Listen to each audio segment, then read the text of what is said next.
Apakah plan awal dari aspek ekonomi dan keselamatan selepas merdeka? Baiklah, selepas kita mencapai kemerdekaan, kita memerlukan kekuatan kewangan untuk membangunkan negara kita. Seperti yang anda semua sedia maklum, kekuatan ekonomi kita sebenarnya memfokuskan kepada minyak dan gas. Jadi, minyak dan gas akan menjadi tunjang kepada kekuatan ekonomi kita. Walau bagaimanapun kita tidak boleh bergantung kepada kekuatan ekonomi yang berlandaskan kepada minyak dan gas. Tetapi hasil daripada pendapatan minyak dan gas itu kita boleh gunakan untuk membangunkan sektor-sektor lain yang memberi sumbangan ekonomi kepada kita Sabah, iaitu dalam aspek pertanian, perikanan, galian, perindustrian ringan, perindustrian medium dan berat. Tetapi lebih kepada pertanian, kerana pertanian adalah industri yang sangat penting dalam mana-mana negara yang baru merdeka, kerana kita boleh melakukan banyak perkara yang melibatkan pertanian. Kerana melalui hasil pertanian akan lahirlah industri ringan, industri sederhana, dan selepas itu ia akan beralih kepada industri yang berat apabila kita sudah mencapai satu peringkat. Walau bagaimanapun kita boleh mencapai ke peringkat industri berat, pada masa yang sama kita membangunkan industri ringan dan industri sederhana.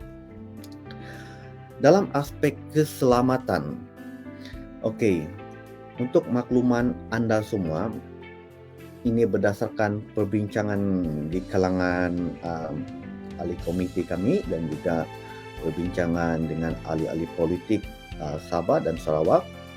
Sebenarnya Sabah dan Sarawak kita mempunyai sejumlah rakyat yang bekerja ataupun berada dalam unit keselamatan Malaysia. Jadi apabila kita merdeka, ini adalah apa yang ramalan akan berlaku. Apabila kita merdeka, rakyat Sabah yang berkhidmat di bawah unit keselamatan sudah tentunya akan bersama dengan kita. Tetapi jikalau mereka ingin terus bersama dengan Malaysia, itu tidak ada halangan kerana itu adalah hak mereka.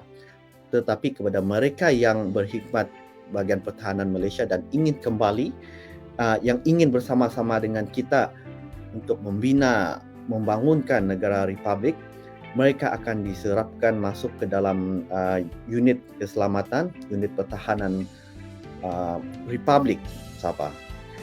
Dan mereka akan berfungsi sebagai tenaga pengajar yang akan membantu untuk melatih ataupun merekrut pengambilan baru bagi meningkatkan tahap keselamatan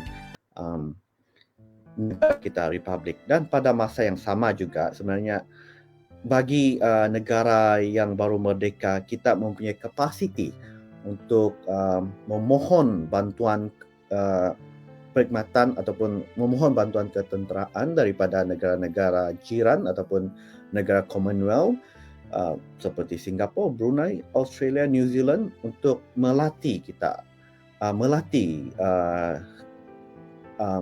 pengambilan baru untuk menguatkan, untuk memastikan tahap keselamatan dan pertahanan kita berada di tahap yang optimal.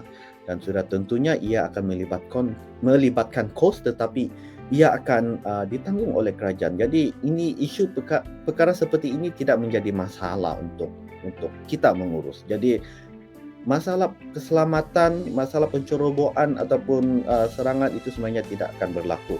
Okey, peluang untuk perkara itu berlaku sebenarnya tidak ada langsung. Walaupun ada kecenderungan jikalau itu berlaku, tetapi tidak ada negara-negara lain yang berani menyerang dalam zaman sekarang kerana mereka akan menanggung akibat yang serius.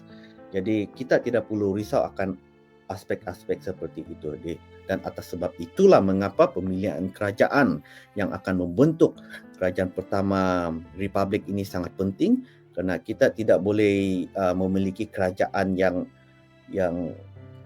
tidak memiliki keberanian, yang tidak memiliki wawasan untuk membangunkan Sabah. Jadi mana-mana pemimpin yang anda lihat pada hari ini yang sememangnya tidak memperjuangkan rakyat, mereka seharusnya tidak dipilih untuk mewakili kerajaan, mewakili anda untuk membentuk kerajaan negara Republik apabila masanya sudah tiba.